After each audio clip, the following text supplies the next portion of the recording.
May benepisyo din, JJ, ang PhilHealth pagdating dito sa mga lumusong sa baha para maiwasan natin yung leptospirosis, di ba, Doc Willie? Yes, oo. Meron tayong, actually kanina nakakalimutan natin banggitin yung kung magkano ba sagot ng PhilHealth para sa dengue. Sa dengue kasi nag-i-start yan, no? Depende sa type ng dengue natin. Kasi merong yung mild type with the signs of bleeding. Meron tayong package for that, no? Worth 19,500, no? Kapag na-confine tayo.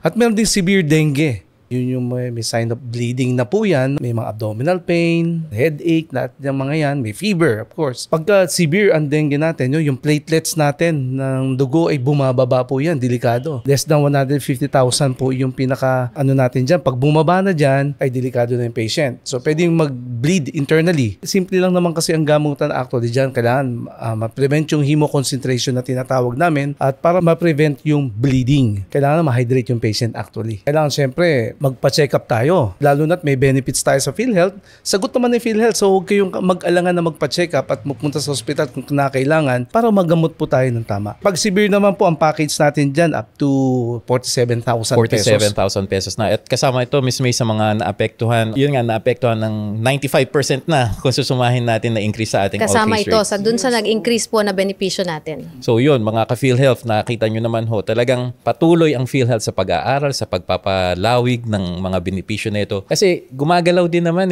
hospital expenses, tulad lang din ng mga bilihin, ng gasolina, tumataas din ito. So PhilHealth is really trying its best to cope with the healthcare demands ng ating mga pasyente.